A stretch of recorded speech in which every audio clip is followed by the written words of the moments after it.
Hello बच्चों, welcome back to दक्षिणी classroom channel. मैं Sonu Pratap, inorganic chemistry teacher, आपका वापस स्वागत करता हूं। हमने एस ब्लॉक शुरू किया था और एस ब्लॉक हमने 2 लेक्चर देखे हैं, जिसमें पहले लेक्चर में हमने फिजिकल प्रॉपर्टीज ऑफ ग्रुप 1 की बात करी थी।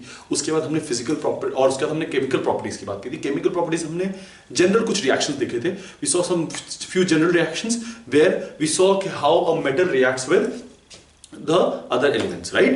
उसमें 1 or 2 points were common, and that common point you should always remember. The first common point was that the metal के पास जो है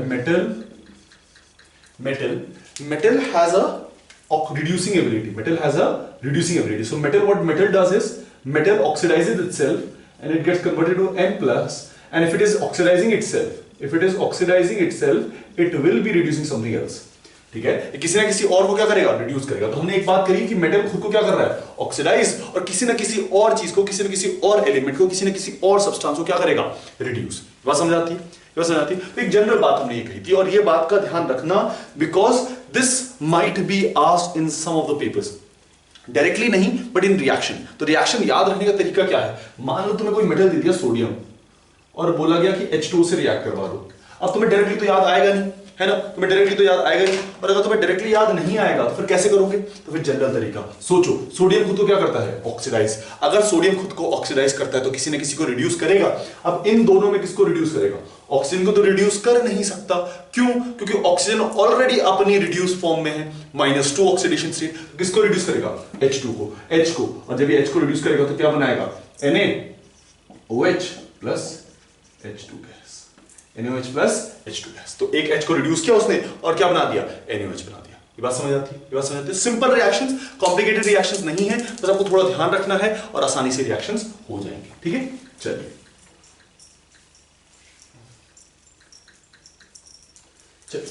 आज जो हम करने वाले हैं वो बेसिकली है compounds of the secondary group elements. हमने कुछ कंपाउंड्स के बारे में पहले बात करी थी, अब हम कुछ नए कंपाउंड्स के बारे में बात करेंगे। ठीक है ना? आज जो हम करेंगे वो क्या है? Compounds of second group elements. ठीक है ना? चल शुरू करते हैं। पहला कंपाउंड हम बात करेंगे आज, सबसे पहले शुरुआत करेंगे हम कार्बोनेट से। किससे शुरुआत करेंगे? कार्बोनेट्स। ठीक है, कार्बोनेट्स। ठीक है, कार्बोनेट्स कैसे बनते हैं? पहली चीज ये समझो, कार्बोनेट्स होते कौन से?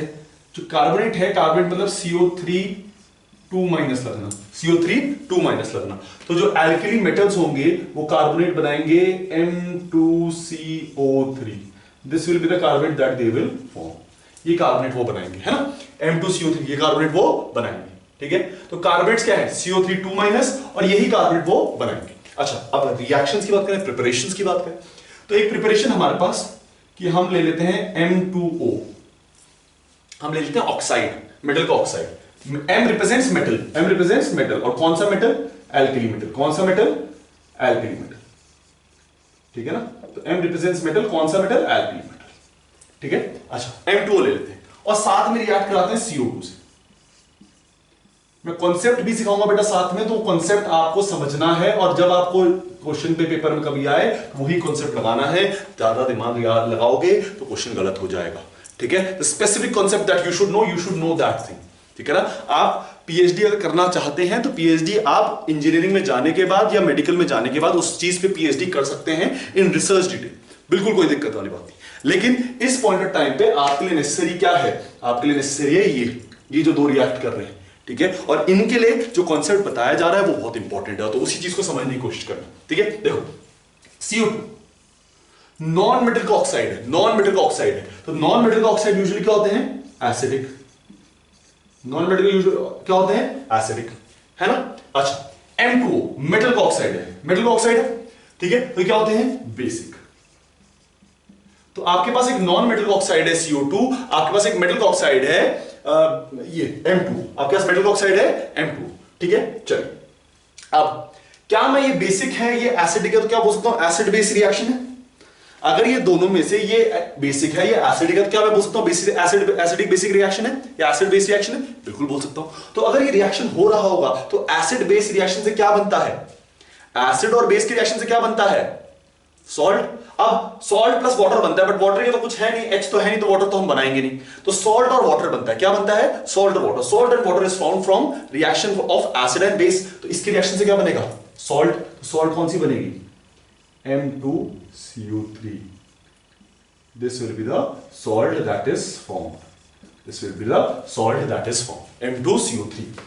तो आपने एक बेस को एक एसिड से रिएक्ट कराया और क्या बनाया? सॉल्ट बनाया। एक बेस को एक एसिड से रिएक्ट कराया और क्या बनाया? सॉल्ट बनाया। बात समझ आती है?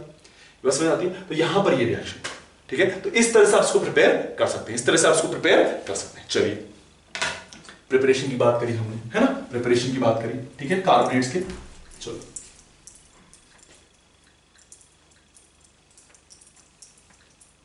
अब मैं इसकी थर्मल स्टेबिलिटी की बात करता हूं। किसकी बात करता हूं? थर्मल स्टेबिलिटी, है ना।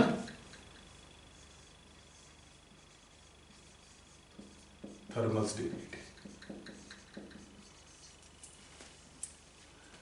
कौन से होते हैं कार्बोनेट्स? M2CO3, जैसे lithium carbonate, sodium carbonate, magnesium, sodium carbonate, potassium carbonate, rubidium carbonate, है ना। थर्मल स्टेबिलिटी की बात। थर्मल स्टेबिलिटी के लिए हमने बेटा एक चीज पढ़ी थी केमिकल बॉन्डिंग में, हमने कहा था thermal stability of polyatomic, thermal stability of polyatomic anion, thermal stability of polyatomic anion is directly proportional to size upon charge।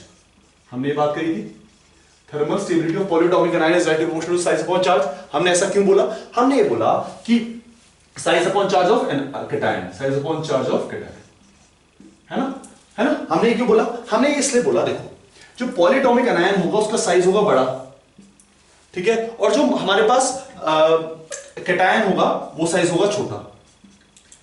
अगर हमने ऐसा कर दिया तो इसकी वजह से क्या होगा? ये इसको पोलराइज करेगा और पोलराइज की वजह से कोवेलेंट कैरेक्टर आएगा और कोवेलेंट कैरेक्टर की वजह से इसकी थर्मल स्टेबिलिटी क्या हो जाएगी? रिड्यूस, ठीक है। लेकिन अगर यहीं पर मैंने एक कैटायन जो है वो बड़ा ले लिया, कैटायन जो है बड़ा ले लिया, तो पोलराइज नहीं कर पाएगा, पोलराइज कम होगा तो क्या होगा? कोवेलेंट कैरेक्टर कम, आयनिक कैरेक्टर ज्यादा, थर्मल स्टेबिलिटी ज्यादा। बात समझ आती है कि मैंने क्या बोला? मैंने ये बोला कि अगर मैं कैटायन का साइज बड़ा ले लेता हूं तो क्या होगा? कोवेलेंट कैरेक्टर ज्यादा होगा। अच्छा, कैटायन का साइज क्यों बड़ा लूंगा? क्योंकि मैंने क्या यूज किया है? Polyatomic anion. क्या यूज किया है? Polyatomic anion. And everyone knows कि पॉलीएटॉमिक एनायन जो है, जो पॉलीएटॉमिक एनायन है उसका साइज हमेशा क्या होगा? बड़ा होगा। उसका साइज हमेशा क्या होगा? बड़ा होगा। तो पॉलीएटॉमिक एनायन का साइज बड़ा होगा, है ना। मल्टीपल एटम्स लगे हुए हैं तो पॉलीएटॉमिक एनायन का साइज बड़ा होगा। तो उसके लिए कैटायन का साइज भी क्या होना चाहिए? बड़ा, और चार्ज क्या होना चाहिए? कम। कैटायन का साइज क्या होना चाहिए? बड़ा, चार्ज होना चाहिए कम, क्योंकि अगर चार्ज ज्यादा है तो भी वो पोलराइज कर सकता है, क्योंकि चार्ज ज्यादा है तो भी वो पोलराइज कर सकता है। तो अगर हम देखें तो मेरे पास लिथियम कार्बोनेट, मेरे पास सोडियम कार्बोनेट, मेरे पास पोटेशियम कार्बोनेट, मेरे पास रुबिडियम कार्बोनेट और मेरे पास सीजियम कार्बोनेट, मेरे पास ये सारे है ना। अब मैं इनकी अगर थर्मल स्टेबिलिटी की बात करूं तो थर्मल स्टेबिलिटी कैसे निकालूंगा बेटा? मैं इन सब इनकी थर्मल स्टेबिलिटी निकालने का सिंपल सा तरीका, जहां पर आपको साइज हो, चार्ज तो सब में सेम है, तो आपको साइज देखना है, तो जिसका साइज बड़ा उसकी थर्मल स्टेबिलिटी ज्यादा। तो किसका साइज बड़ा है? इस तरह से। तो सीजियम 2CO3, सीजियम कार्बोनेट का साइज क्या है? बड़ा है। तो सीजियम का साइज बड़ा है तो उसकी थर्मल स्टेबिलिटी भी क्या होगी? ज्यादा होगी। उसकी थर्मल स्टेबिलिटी भी क्या होगी? ज्यादा। ये बात समझ आती है? ये बात समझ आती है? चलिए चलिए,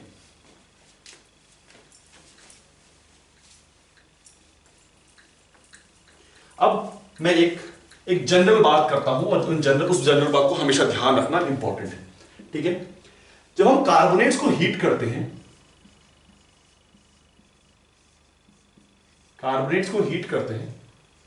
ठीक है, जब मैं कार्बोनेट्स को हीट करता हूं तो कार्बोनेट्स की हीटिंग पे मेरे को मिलता है मेटल ऑक्साइड प्लस O2, ठीक है, मेटल ऑक्साइड प्लस O2। जैसे लिथियम कार्बोनेट को मैंने हीट किया तो इसको हीट करने पे, डिकम्पोज करने पे मिलता है lithium oxide plus O2, sorry O2 नहीं, CO2 प्लस CO2। क्या बनता है? लिथियम ऑक्साइड प्लस CO2, ठीक है।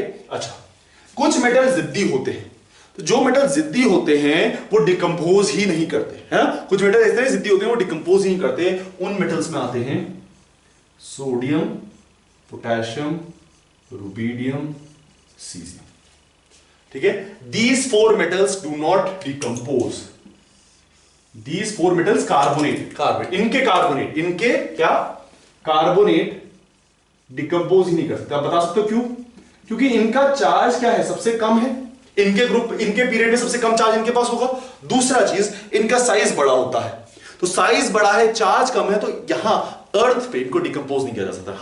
काफी हाई टेम्परेचर पे, जो अर्थ पे अनरीचेबल है उस टेम्परेचर को छोड़ के, ठीक है ना। तो कहीं ना कहीं तो डिकम्पोज करेंगे, वो अलग बात है, लेकिन अर्थ पे हमारे पास उतना टेम्परेचर नहीं है, उतने टेम्परेचर तक हम नहीं गए हैं जहां पर डिकम्पोज हो सकता। तो सोडियम, पोटेशियम, रुबीडियम, सीजियम ये डिकम्पोज नहीं होते, तो इस चीज का ध्यान रखना। सारे कार्बोनेट डिकम्पोज करेंगे, आपको मिलेगा मेटल ऑक्साइड प्लस CO2। ठीक है, यहां पर कार्बोनेट्स, इनके कार्बोनेट डिकम्पोज नहीं करेंगे। देन आते हैं आपके पास कुछ अदर मेटल्स, या उनको बोलते हैं हम, मतलब उनकी रिएक्टिविटी क्या है, नोबल मेटल्स, या नोबल मेटल्स बोलते हैं। कैसे नोबल मेटल्स? HgAgPtAu। ठीक है, HgAgPtAu, या इसको कभी बोलते हैं हापा। ठीक है, याद कैसे रखोगे, हापा से, HgAgPtAu। ठीक है, जब इनके कार्बोनेट्स को डिकम्पोज करोगे, तो ये दे तो देंगे मेटल ऑक्साइड, लेकिन मेटल ऑक्साइड के साथ CO2 देंगे, है ना, मेटल ऑक्साइड। ये जो मेटल ऑक्साइड बनाएंगे, ये जो मेटल ऑक्साइड उन्होंने बनाया है, ये मेटल ऑक्साइड ना इतना वीक होगा, इतना अनस्टेबल होगा कि ये डिकम्पोज करके आपको दे देगा मेटल प्लस O2। ठीक है, तो ये जो नोबल मेटल्स हैं, इनका जो कार्बोनेट्स होंगे, इनके जो क्या होंगे, कार्बोनेट्स, वो डिकम्पोज करके आपको मेटल ऑक्साइड और CO2 तो देंगे। ठीक है, and that metal oxide will decompose to give you metal and CO2 because that is unstable. ठीक है, जो सोडियम, पोटेशियम, रुबीडियम, सीजियम के कार्बोनेट्स वो डिकम्पोज नहीं करते, या करते हैं तो at such temperature which is not reachable on earth, हम उसको अर्थ पे अभी रीच नहीं कर पाए। ठीक है, और जो बाकी कार्बोनेट्स हैं वो डिकम्पोज करने पे क्या देते हैं, मेटल ऑक्साइड प्लस CO2। ठीक है, तो ये पॉइंट इंपॉर्टेंट है। क्यों इंपॉर्टेंट है? क्योंकि कभी कभी क्वेश्चन पूछा जाता है इससे। अभी देखो मैं कैसा क्वेश्चन पूछूंगा, देखो ये लिख लिया सबने, चलो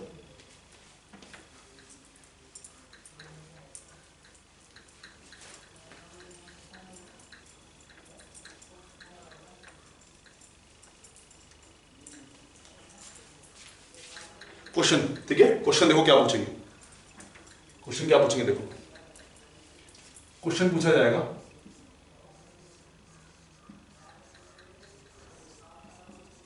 which of the following do not decompose, which of the following has, sorry decompose तो लिख दूंगा तो तुम्हें, has, the following has maximum thermal stability,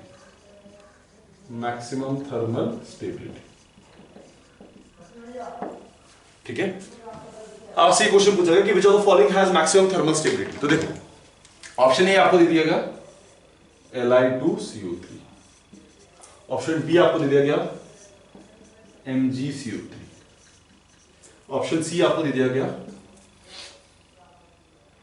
CaCO3, और ऑप्शन डी आपको दे दिया गया Na2CO3। अब Na2CO3 का बात यूज, ठीक है ना, इस तरह से सोचिएगा which of the following has maximum thermal stability. अगर थर्मल स्टेबिलिटी की बात करें तो ये जो है वो डिकम्पोज नहीं करता, और अगर ये डिकम्पोज नहीं करता तो विच मींस की थर्मल स्टेबिलिटी क्या होगी, सबसे ज्यादा होगी। This is the most commonly asked question, और सोडियम की जगह हम पोटेशियम, रुबीडियम, सीजियम भी डाल सकते हैं। ठीक है, तो उस तरह से भी आपसे पूछ सकते हैं। ठीक है, सिंपल क्वेश्चन है, ज्यादा डिफिकल्ट क्वेश्चन नहीं है, और पेपर में कंफ्यूज कर जाता है कि क्या आंसर होगा इसका।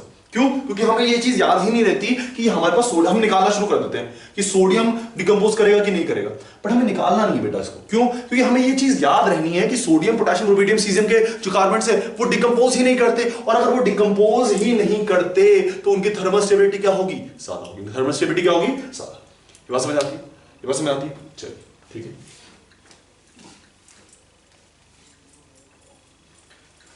ठीक है, तो थर्मल स्टेबिलिटी वाला पार्ट आपको समझ आया कि थर्मल स्टेबिलिटी क्या होती है, थर्मल स्टेबिलिटी क्या होती है, ज्यादा होती है, थर्मल स्टेबिलिटी क्या होती है, ज्यादा, ठीक है, दोनों जांच में ज्यादा होती है। ठीक है, अब सॉल्युबिलिटी की बात करते हैं। सॉल्युबिलिटी की बात करें तो मेरे पास है लिथियम कार्बोनेट और मेरे पास है lithium sodium potassium rubidium caesium, मेरे पास ये कार्बोनेट्स है। हमें से पूछा जा रहा था इसमें सॉल्युबिलिटी सबसे कम किसकी है, सबसे ज्यादा किसकी है, ये बता दो या ट्रेंड बता दो। ठीक है, अच्छा यहां पर आपके पास लिथियम है, लिथियम क्या करेगा, इस कार्बोनेट को पोलराइज कर सकता है, इस कार्बोनेट को पोलराइज कर सकता है, लिथियम कर सकता है कि नहीं कर सकता है, लिथियम इस कार्बोनेट को पोलराइज कर सकता है कि नहीं कर सकता है। देखो आपके पास एक कार्बोनेट है, ठीक है, आपके पास इधर लिथियम है, इधर लिथियम है, तो लिथियम इसको पोलराइज कर सकता है ना, लिथियम इसको पोलराइज कर सकता है, और जितना ज्यादा पोलराइजेशन करेगा उतना ज्यादा कोवेलेंट कैरेक्टर, और जितना ज्यादा कोवेलेंट कैरेक्टर उतनी ही कम क्या होती जाएगी, सॉल्युबिलिटी, उतनी कम क्या हो जाएगी, सॉल्युबिलिटी। तो अगर आपसे सॉल्युबिलिटी पूछी जाए तो किसकी ज्यादा होगी, जिसमें पोलराइजेशन कम होगा, सबसे कम पोलराइजेशन किसमें होगा, इसमें, है ना, उसके बाद किसमें होगा, रुबिडियम, उसके बाद किसमें होगा, पोटेशियम, उसके बाद सबसे कम इसमें। ठीक है, तो सबसे कम पोलराइजेशन किसमें है, सबसे कम पोलराइजेशन किसमें है, सीजियम में। क्यों, क्योंकि पोलराइजेशन कम है, क्यों, क्योंकि साइज बड़ा है, और साइज बड़ा है तो पोलराइजेशन कम तो आयनिक कैरेक्टर ज्यादा, आयनिक कैरेक्टर ज्यादा तो सॉल्युबिलिटी ज्यादा, तो उसकी सॉल्युबिलिटी क्या हो जाएगी, ज्यादा हो जाएगी। ठीक है ना, सॉल्युबिलिटी क्या हो जाएगी, ठीक है, तो ये चीज आपको ध्यान रखनी चाहिए। ठीक है, इसी तरह से सल्फेट का भी चलेगा, सल्फेट का भी यही रहता है। ठीक है, ज्यादा दिक्कत वाली बात है नहीं। चलिए नाइट्रेट्स की बात करते हैं, नाइट्रेट्स की बात करते हैं। ठीक है, नेक्स्ट है आपके पास नाइट्रेट्स।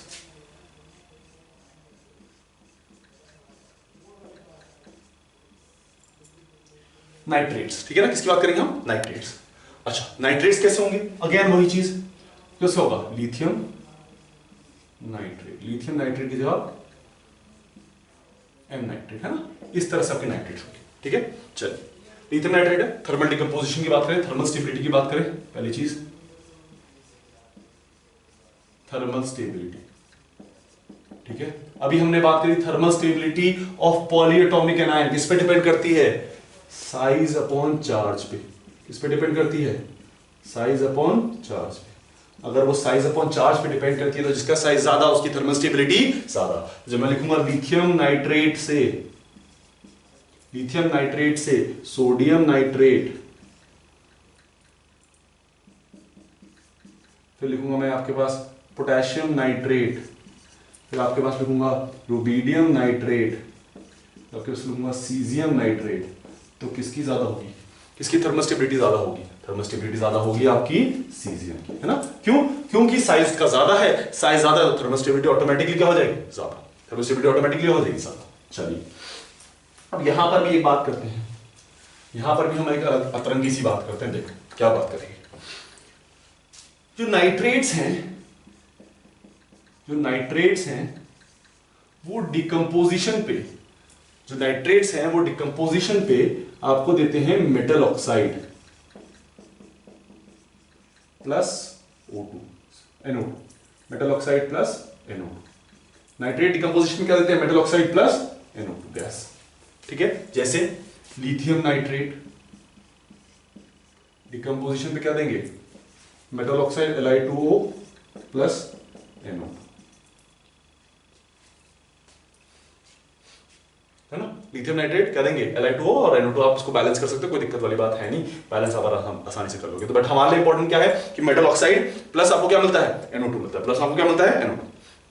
ठीक है, lithium nitrate plus lithium oxide plus NO2, ये बात समझ आती है, ये बात समझ आती है। ठीक है, चलिए ये बात आई। ठीक है, अच्छा ये तो आपको क्या मिल गया, ये तो आपको मिल गया कहां पर, यहां पर आपको इस तरह से मिल गया। अच्छा कुछ ऐसे मेटल्स होंगे जैसे Hg Ag Pt Au, इनके जो नाइट्रेट्स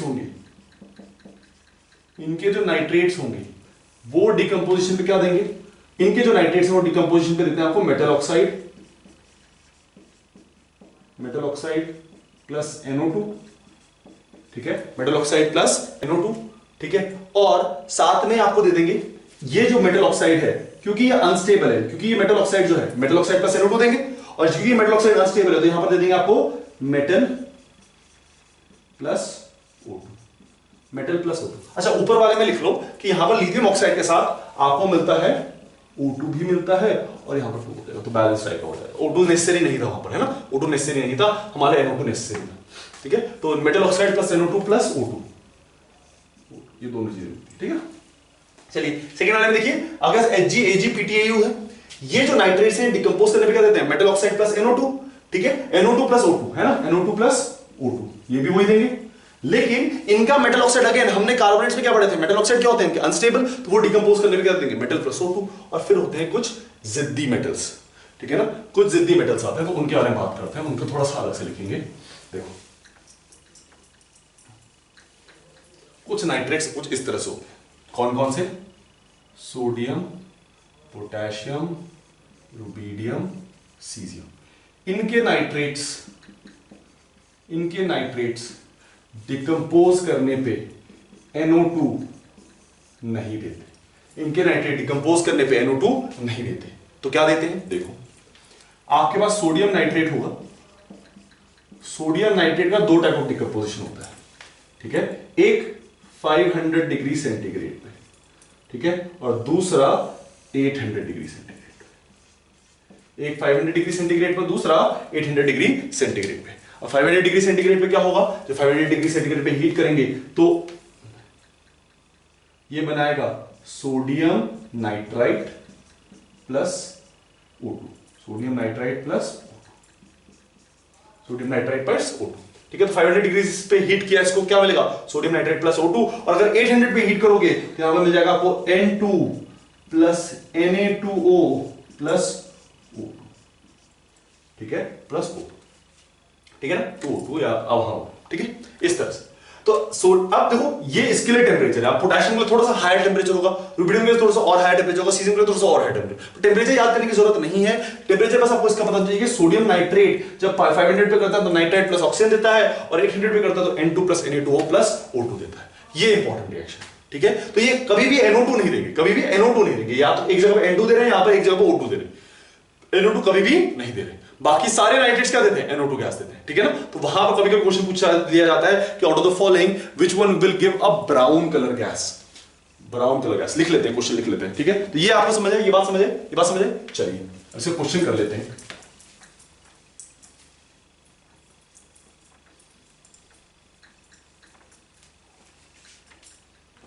क्वेश्चन आपके पास, out of the following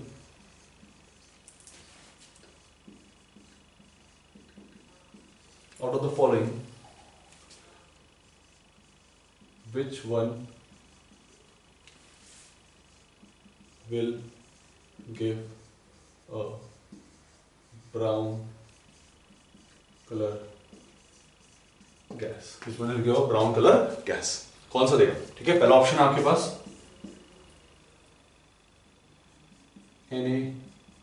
NaNO3, second option आपके पास KNO3, थर्ड ऑप्शन आपके पास RbNO3, और फोर्थ ऑप्शन आपके पास LiNO3। कौन सा देगा बेटा, कौन सा आंसर होगा इसमें से, कौन सा ब्राउन कलर गैस मिलेगा, LiNO3।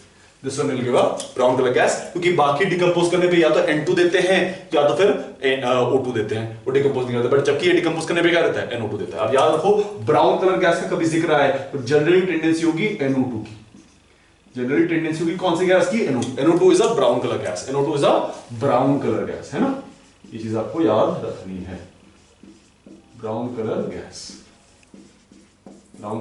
ये चीज आपको याद रखनी है, it is a brown colour gas, ठीक है। ये बात याद रहेगी, चलिए नेक्स्ट करें, नाइट्रेट्स हो गया, है ना। अगेन सॉल्युबिलिटी अगर मैं डाउन द ग्रुप पूछूं तो क्या होगा, अगेन सॉल्युबिलिटी वही होगी, डिक्रीज करेगी, है ना। नाइट्रेट्स की सॉल्युबिलिटी भी क्या करेगी, डाउन द ग्रुप क्या करेगी, सॉरी इंक्रीज करेगी, डाउन द ग्रुप क्या करेगी, इंक्रीज। याद रखने की जरूरत नहीं है, कार्बोनेट्स की इंपॉर्टेंट थी, ठीक है। चलिए अब बात करते हैं बाइकार्बोनेट्स की, बाइकार्बोनेट्स, ठीक है। किसकी बात करेंगे, बाइकार्बोनेट्स क्या है, देखो बाइकार्बोनेट्स बनते कैसे हैं।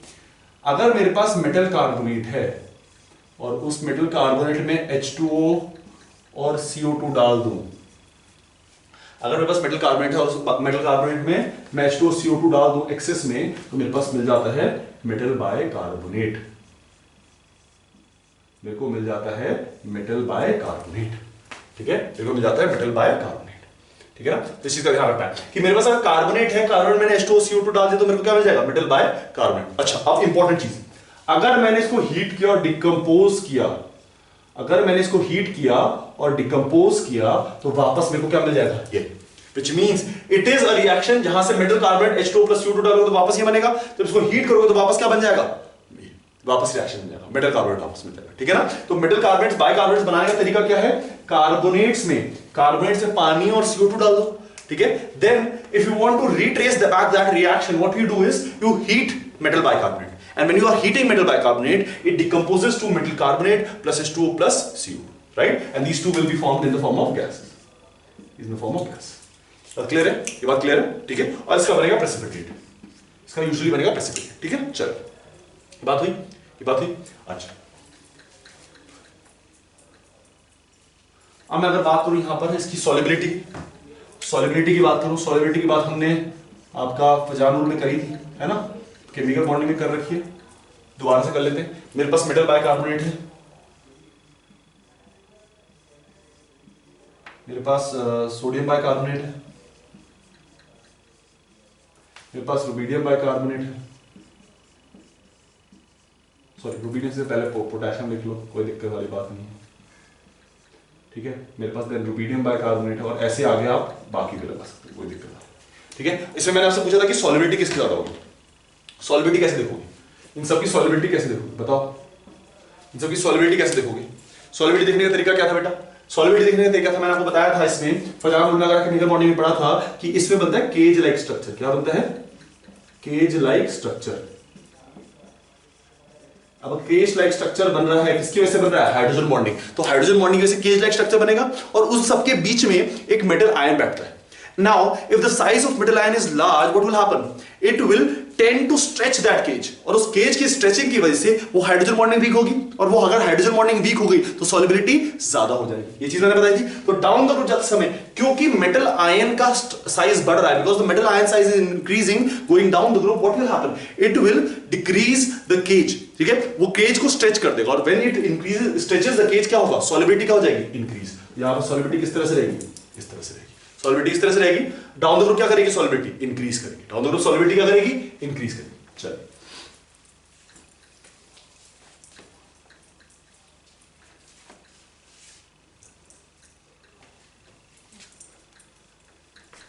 चलिए अब बात करते हैं हम एक इंपॉर्टेंट कंपाउंड की, जिसका रिएक्शन कई बार पूछा जाता है। ठीक है, बहुत ही इंपॉर्टेंट कंपाउंड है, बहुत ही रेगुलर पूछा जाता है। तो पहले उसकी प्रिपरेशन की बात करते हैं। मेरे पास कंपाउंड का नाम है NaOH, या फिर सोडियम हाइड्रोक्साइड इसको बोलते हैं हम। ठीक है, और इसका दूसरा नाम क्या है, caustic soda, caustic soda, caustic soda. तो दूसरा नाम क्या है, कॉस्टिक। कुछ करते हैं, कॉस्टिक सोडा इसलिए बोला जाता है बेटा कि जब NaOH, कंसंट्रेटेड NaOH, ठीक है, किसी स्किन पे गिरेगा, स्किन, स्किन मतलब आपकी बॉडी की स्किन, तो उसमें जो प्रोटीन होगा, इस स्किन में जो प्रोटीन होगा वो डिकम्पोज होना शुरू हो जाएगा। वो क्या होना शुरू हो जाएगा, डिकम्पोज। ठीक है, वो होना शुरू हो जाएगा डिकम्पोज। तो आपके पास क्या है, NaOH है, जब गलती से कभी वो स्किन पे गिरा तो क्या होगा, प्रोटीन को डिकम्पोज करेगा। प्रोटीन को अगर उसने डिकम्पोज किया, this property of decomposing the protein is known as caustic property. This property of decomposing the protein is known as caustic property.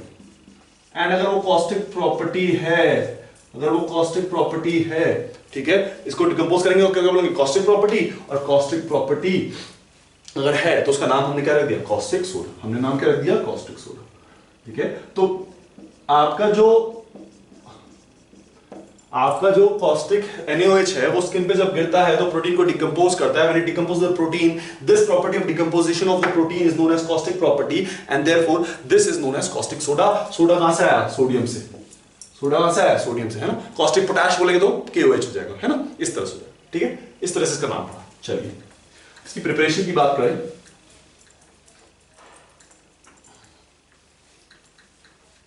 Preparation की बात करें, है ना, प्रिपरेशन की बात करते हैं। पहला प्रिपरेशन मेथड,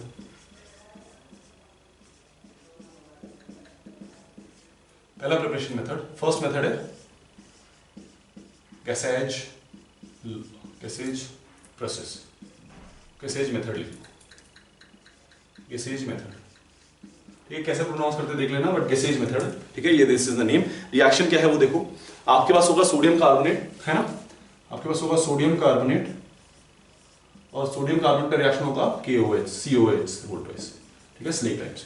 जब ये रिएक्शन होगा, देखो अगर कभी भी आपका रिएक्शन कुछ इस तरह से हो रहा हो जहां पर एसिड बेस रिएक्शन ना हो रहा हो या ऑक्सीडेशन रिडक्शन ना हो रहा हो, ठीक है, तो हमेशा एक्सचेंज ऑफ आयंस हो रहा होगा, उसको रिएक्शन को बोलते हैं प्रेसिपिटेशन रिएक्शन। उस रिएक्शन को क्या बोलते हैं? Precipitation reaction. तो अगर आपके पास कभी ऐसा कुछ ना हो रहा हो तो आपका हमेशा क्या होगा? Exchange reaction. तो क्या होगा? एक्सचेंज होगा तो कैटायन इधर आ जाएगा, ठीक है, और ये वाला कैटायन उधर चला जाएगा, ये कैटायन इधर आ जाएगा, ये कैटायन उधर चला जाएगा। होगा क्यों? देखो ये रिएक्शन जब होगा तो CaCO3 बनना शुरू हो जाएगा और CaCO3 बनना क्या हो जाएगा? प्रेसिपिटेट, व्हिच मींस सॉल्यूशन से CaCO3 हटना शुरू हो गया। और अगर अब आपने ये तो पढ़ ही लिया है कि एक अगर प्रोडक्ट साइड को मैं हटाना शुरू कर दूं तो रिएक्शन कहां मूव करना शुरू कर देता है? स्टार्ट फॉरवर्ड मूव करना शुरू कर देता है। तो वही चीज यहां पर होगी कि जब ये दोनों रिएक्ट करेंगे तो CaCO3 बनेगा और जब CaCO3 बनेगा वो प्रेसिपिटेट आउट हो गया, प्रेसिपिटेट आउट हो गया तो सॉल्यूशन से हट गया, सॉल्यूशन से हट गया तो रिएक्शन कहां मूव करने लग गया? Forward direction. तो रिएक्शन फॉरवर्ड डायरेक्शन मूव करने लग जाता है और साथ में बन जाता है आपके पास NaOH, साथ में बन जाता है आपके पास NaOH, ठीक है। तो इस तरह से आप NaOH को एक मेथड है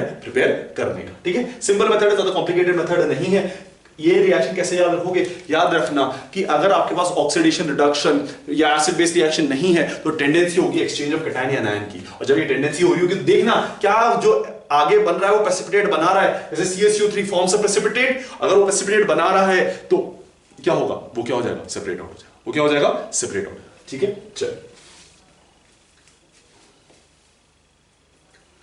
next method is the most important method, सबसे इंपॉर्टेंट मेथड है, नाम है कास्टर केल्नर,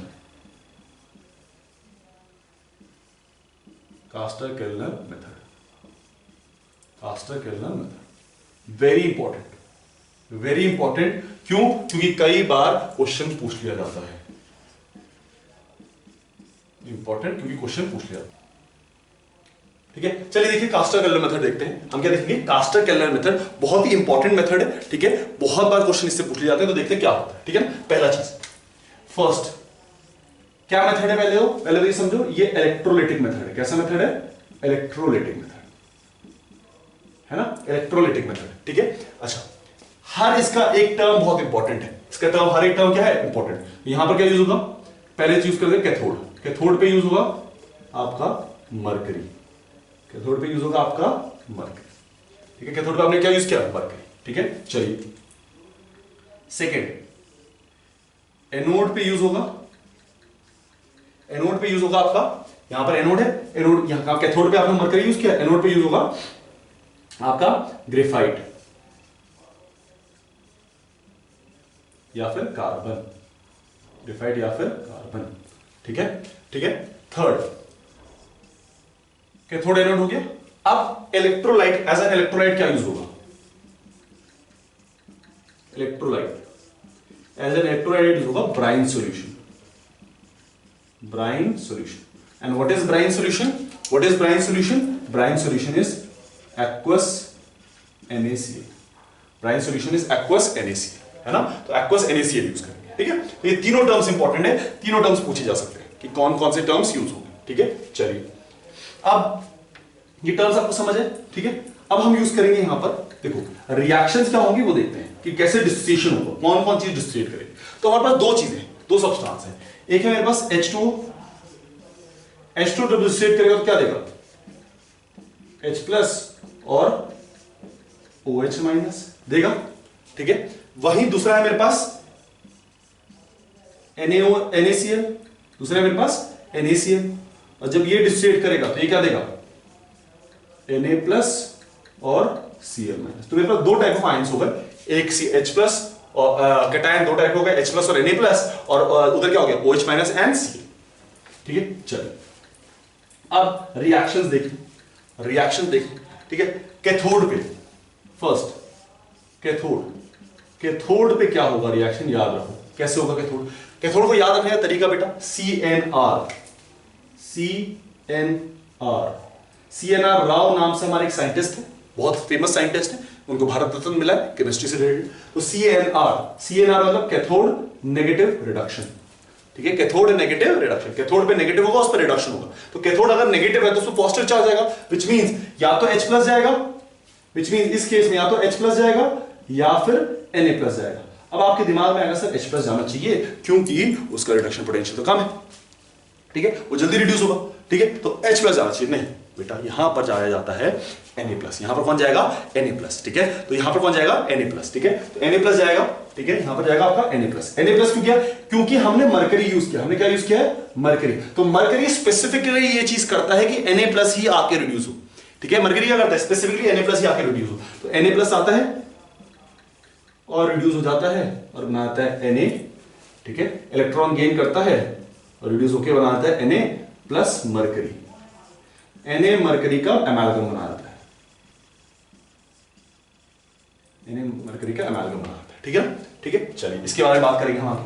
सेकेंड, एनोड पे क्या होगा? सेकेंड एनोड पे क्या होगा?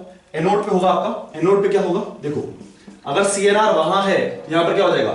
Anode positive oxidation, anode positive oxidation, ठीक है। अच्छा, कौन जाएगा? Cl माइनस या OH माइनस? Cl माइनस, ठीक है। Cl माइनस जाएगा और Cl माइनस क्या होगा? रिड्यूस होगा और क्या देगा? Cl2 गैस, ठीक है, इस तरह से Cl2 गैस। तो एनोड पे क्या निकला आपका?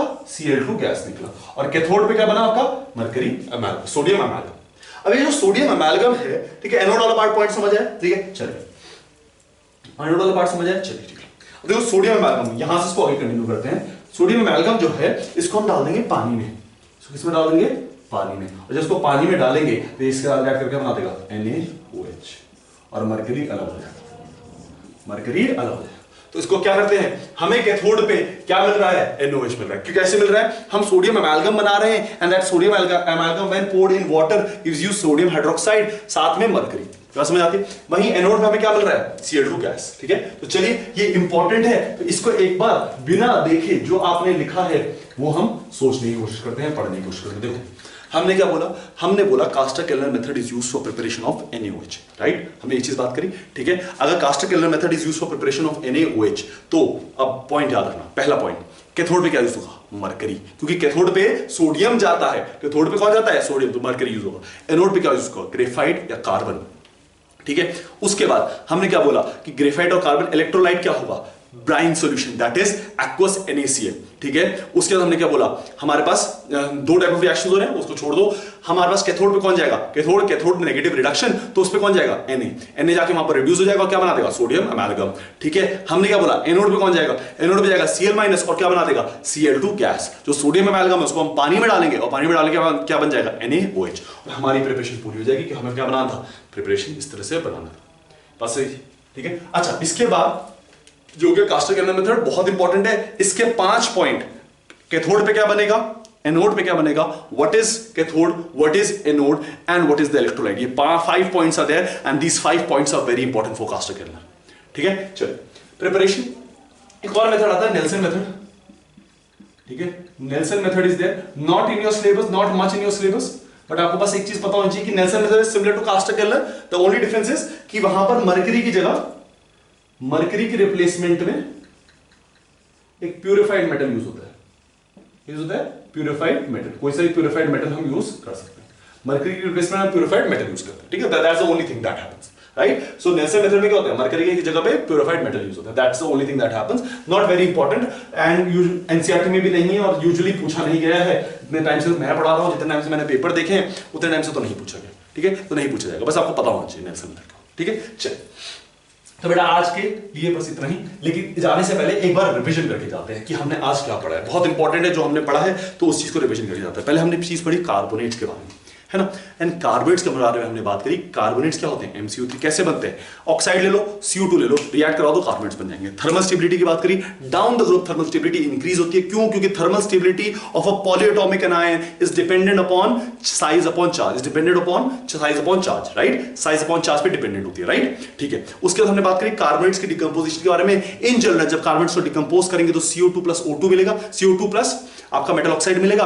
लेकिन सोडियम, पोटेशियम, रुबिडियम, सीजियम के कार्बोनेट डिकम्पोज डिकम्पोज नहीं करते। और हापा AgPtAu वाले डिकम्पोज करते हैं, लेकिन उनके मेटल ऑक्साइड भी डिकम्पोज करते हैं, तो हमें क्या मिल जाता है? मेटल। तो क्वेश्चन कभी पूछा जाए कि out of the following which carbonate will give you metal on decomposition, तो याद रखना AgPtAu वही जो क्या होते हैं? आपके नोबल मेटल्स होते हैं। ठीक है, नेक्स्ट सॉल्युबिलिटी की बात करी तो सॉल्युबिलिटी डाउन द ग्रुप क्या करती है? इंक्रीज करती है, ये भी हमने समझ आया। ठीक है, उसके बाद हमने नाइट्रेट्स की बात करी और नाइट्रेट्स में हमने पढ़ा कि नाइट्रेट्स के डिकम्पोजिशन, जब नाइट्रेट्स अगेन वही चीज थर्मोस्टेबिलिटी हमने देखी, डाउन द ग्रुप क्या करेगी? इंक्रीज करेगी। नाइट्रेट्स का जब हम डिकम्पोजिशन करेंगे तो लिथियम नाइट्रेट जब डिकम्पोज करेगा तो NO2 + O2 + लिथियम ऑक्साइड देगा। तो सोडियम पोटेशियम रुबिडियम सीजियम वाले करेंगे तो इनमें क्या होता है? ये 500 और 600 डिग्री 800 डिग्री पे डिफरेंट तरीके डिकम्पोज करते हैं। लेकिन एक चीज ध्यान देने वाली है कि इनसे NO2 गैस कभी नहीं निकलती। अगर 500 पे डिकम्पोज करो तो नाइट्राइट बनेगा, और अगर 800 पे डिकम्पोज करो तो ऑक्साइड बनेगा, लेकिन साथ में NO2 गैस निकलेगी, लेकिन NO2 गैस कभी नहीं निकलेगी। और फिर वहीं आते हैं हापा वाले जो डिकम्पोज करते हैं, NO2 गैस तो देते ही देते हैं, साथ में डिकम्पोजिशन पे मेटल ऑक्साइड देते हैं, और मेटल ऑक्साइड डिकम्पोज करके क्या देता है? Metal plus oxygen. फिर हमने बात करी बाइकार्बोनेट्स के बारे में कि carbonates when reacts with carbon dioxide plus water gives you bicarbonates. ठीक है, and that bicarbonates when heated and then again decomposed it gives you carbonates plus CO2 plus H2। ठीक है, तो वापस रिवर्सिबल रिएक्शन है, right? Then we talked about preparation of NaOH, right? And in the first method we talked about that simple reaction will take place when a sodium carbonate reacts with calcium hydroxide, it reacts and replacement of the ions takes place, and therefore a sodium hydroxide is formed.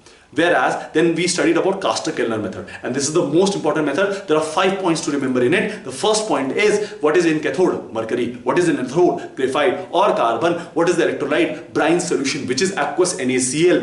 What is what we get in anode? Cl2. What we get in cathode? You get sodium amalgam, which is then treated with water to give you sodium hydroxide. बात clear है? बात clear है? तो बस बेटा आज के लिए इतना ही। Will meet you next time with reactions of NaOH and many other compounds. ठीक है, तब तक के लिए will see you, take care and keep working hard.